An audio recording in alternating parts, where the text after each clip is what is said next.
So hi guys, Karnataka ಲೋಕಸೇವಾ ಆಯೋಗ KPSC ಇಂದ ರಾಜ್ಯ ಲೆಕ್ಕ ಪರಿಶೋಧನೆ ಮತ್ತು ಲೆಕ್ಕಪತ್ರ ಇಲಾಖೆಯ ವಿವಿಧ ಹುದ್ದೆಗಳ ಭರ್ತಿಗೆ ಒಂದು ನೇಮಕ ಅಧಿಸೂಚನೆಯನ್ನು ಬಿಡುಗಡೆ ಮಾಡಿದ್ದಾರೆ. ಸೊ ಇದು ಎರಡು Hyderabad Karnataka and non Hyderabad Karnataka RPC ಎರಡು ಹುದ್ದೆಗಳಾಗಿರ್ತವೆ. ಸೊ ಈ ಹುದ್ದೆಗಳು ಬಂದ್ಬಿಟ್ಟು ಗ್ರೂಪ್ A ಹಾಗೂ ಗ್ರೂಪ್ B ವೃಂದದ ಹುದ್ದೆಗಳಾಗಿರ್ತವೆ. ಸೊ ಅರ್ಹ ಅಭ್ಯರ್ಥಿಗಳು ಯಾರೆಲ್ಲ ಇದ್ದೀರಾ ಈ ಒಂದು ಹುದ್ದೆಗಳಿಗೆ ಆನ್ಲೈನ್ ಮೂಲಕ ಅರ್ಜಿಯನ್ನು ಸಲ್ಲಿಸಬಹುದಾಗಿದೆ. ಸೊ ಅದೇ ರೀತಿ ಈ ಒಂದು ಹುದ್ದೆಗಳಿಗೆ ಅರ್ಜಿ ಸಲ್ಲಿಸುವ ವಿಧಾನ ಹಾಗೂ ಇತರೆ ಮಾಹಿತಿಗಳನ್ನು ಈ ವಿಡಿಯೋದಲ್ಲಿ ತಿಳಿದುಕೊಳ್ಳೋಣ. ಸೊ ವಿಡಿಯೋನ ಸ್ಕಿಪ್ ಮಾಡದೆ ಕಂಪ್ಲೀಟ್ ಆಗಿ ವಾಚ್ ಮಾಡಿ. ಹಾಗೆ ನೀವೇನಾದರೂ ಮೊದಲನೇ ಬಾರಿ ನಮ್ಮ ಚಾನಲ್ಗೆ ಭೇಟಿ ನೀಡಿದರೆ ದಯವಿಟ್ಟು ಚಾನಲ್ನ ಸಬ್ಸ್ಕ್ರೈಬ್ ಮಾಡ್ಕೊಳ್ಳಿ, ಲೈಕ್ ಮಾಡಿ, ಶೇರ್ ಮಾಡಿ, ಹಾಗೆ ಬೆಲ್ ಐಕನ್ ಕೂಡ ಪ್ರೆಸ್ ಮಾಡ್ಕೊಳ್ಳಿ. ಸೊ ಲೇಟೆಸ್ಟ್ ಜಾಬ್ ಅಪ್ಡೇಟ್ಸ್ಗಳು ಏನೇ ಇದ್ರೂ ಅದು ನಿಮಗೆ ಬೇಗ ರೀಚ್ ಆಗುತ್ತೆ. ಸೊ ಬನ್ನಿ ಫ್ರೆಂಡ್ಸ್, ವಿಡಿಯೋನ ಸ್ಟಾರ್ಟ್ ಮಾಡೋಣ. ಸೊ ನೋಡಿ ಫ್ರೆಂಡ್ಸ್, ಇದು KPSC ಇಂದ ಒಂದು ನೇಮಕಾತಿ ಆಗಿರುತ್ತೆ. ಸೊ KPSC ಇಂದ ಲೆಕ್ಕ ಪರಿಶೋಧನೆ ಮತ್ತು ಲೆಕ್ಕಪತ್ರ ಇಲಾಖೆಯ ವಿವಿಧ ಹುದ್ದೆಗಳಾಗಿರ್ತವೆ. ಸೊ ಇದರಲ್ಲಿ ಹೈದರಾಬಾದ್ ಕರ್ನಾಟಕ ಹಾಗೂ RPC ಹುದ್ದೆಗಳು ಎರಡೂ ಇದ್ದಾವೆ.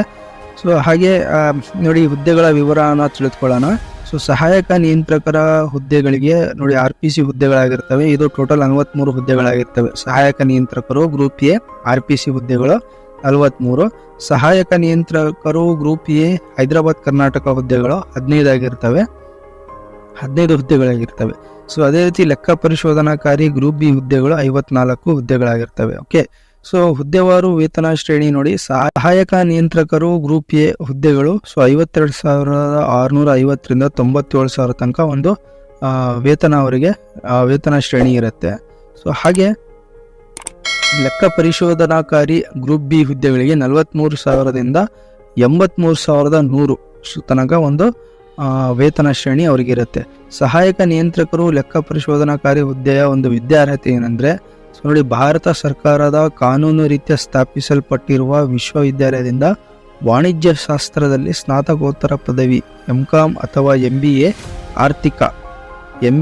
ಆರ್ಥಿಕ ವಿಶ್ಲೇಷಣೆ ಅಥವಾ UGCU ಆರ್ಥಿಕ ಎಂಬುದನ್ನು ಒಂದು ವಿಷಯವನ್ನಾಗಿ ಅಭ್ಯಾಸ ಮಾಡಿರುವ ಕುರಿತು ಅಧಿಸೂಚನೆ ಹೊರಡಿಸಿರುವ ಯಾವುದೇ ಇತರ ಸ್ನಾತಕೋತ್ತರ ಪದವಿ ವಿದ್ಯಾರ್ಹತೆಯನ್ನು ಹೊಂದಿರತಕ್ಕದ್ದು.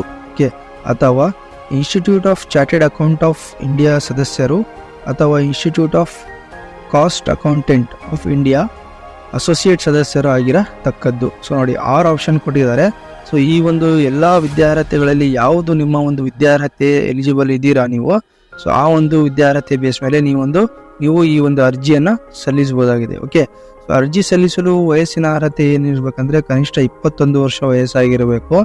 ಹಾಗೆಯೇ ಸಾಮಾನ್ಯ ಅರ್ಹತೆ ಅಭ್ಯರ್ಥಿಗಳಿಗೆ 35 ವರ್ಷ, ಹಿಂದುಳಿದ ವರ್ಗ ಅಭ್ಯರ್ಥಿಗಳಿಗೆ 38 ವರ್ಷ, SC/ST ಪ್ರವರ್ಗ 1 ಅಭ್ಯರ್ಥಿಗಳಿಗೆ 40 ವರ್ಷವನ್ನು ನಿಗದಿಪಡಿಸಿದ್ದಾರೆ.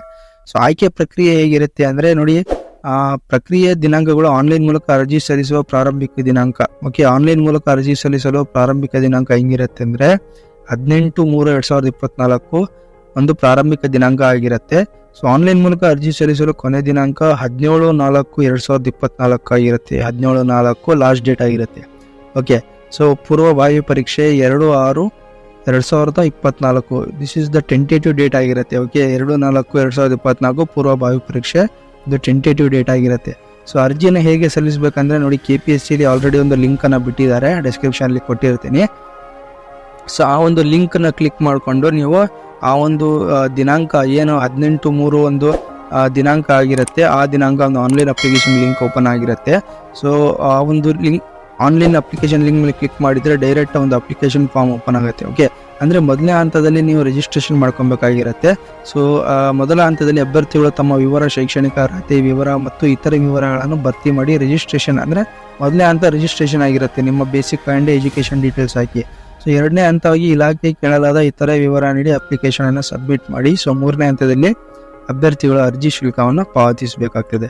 ಸೊ ಅಪ್ಲಿಕೇಶನ್ ಫೀಸ್ ಏನಂದರೆ ಸಾಮಾನ್ಯ ಅಭ್ಯರ್ಥಿಗಳಿಗೆ 600 ರೂಪಾಯಿ ಇಟ್ಟಿದ್ದಾರೆ. ಸೊ ಹಿಂದುಳಿದ ವರ್ಗಗಳ ಎಲ್ಲ ವರ್ಗಗಳಿಗೆ ಅಂದರೆ ಹಿಂದುಳಿದ ಎಲ್ಲ ವರ್ಗದ ಅಭ್ಯರ್ಥಿಗಳಿಗೆ 300 ರು ಇಟ್ಟಿದ್ದಾರೆ. ಮಾಜಿ ಸೈನಿಕ 50 ರು ಒಂದು ಅಪ್ಲಿಕೇಶನ್ ಫೀಸನ್ನು ಇಟ್ಟಿದ್ದಾರೆ.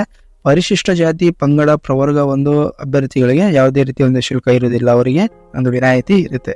ಸೊ ನೋಡಿ ಫ್ರೆಂಡ್ಸ್, ಈ ಒಂದು ಅರ್ಹತೆಗಳು ಹಾಗೂ ವಯೋಮಿತಿ ಎಲ್ಲ ನೋಡಿಕೊಂಡು ನಿಮ್ಮ ಒಂದು ವಿದ್ಯಾರ್ಹತೆಗೆ ನೀವು ಎಲಿಜಿಬಲ್ ಆಗಿದ್ರೆ ಈ ಒಂದು ಹುದ್ದೆಗಳಿಗೆ ಅರ್ಜಿಯನ್ನು ಸಲ್ಲಿಸಬಹುದು. ಹೆಚ್ಚಿನ ಮಾಹಿತಿಗಾಗಿ ನೀವು KPSC ಒಂದು ಅಫಿಷಿಯಲ್ ವೆಬ್ಸೈಟ್ಗೆ ಭೇಟಿ ನೀಡಿ. ಸೊ ಅಲ್ಲಿ ಒಂದು ಅಧಿಸೂಚನೆಯ ಸಂಪೂರ್ಣ ಮಾಹಿತಿಯನ್ನು ಇಲ್ಲಿ ಕೊಟ್ಟಿದ್ದಾರೆ. ಸೊ ಡಿಸ್ಕ್ರಿಪ್ಷನ್ ಅಲ್ಲಿ ಕೂಡ ಲಿಂಕ್ ಹಾಕಿರ್ತೀನಿ, ಅಲ್ಲಿಂದ ನೀವು ಹೆಚ್ಚಿನ ಮಾಹಿತಿಯನ್ನ ಪಡಿಬಹುದು. ಅದೇ ರೀತಿ ನೋಡಿ ಫ್ರೆಂಡ್ಸ್, ಈ ಒಂದು ವಿಡಿಯೋ ನಿಮಗೆ ಇನ್ಫಾರ್ಮೇಟಿವ್ ಅನ್ಸಿದ್ರೆ ಲೈಕ್ ಮಾಡಿ, ಶೇರ್ ಮಾಡಿ, ಹಾಗೆ ಸಬ್ಸ್ಕ್ರೈಬ್ ಮಾಡೋದನ್ನ ಮಾತ್ರ ಮರಿಬೇಡಿ. Thank you friends.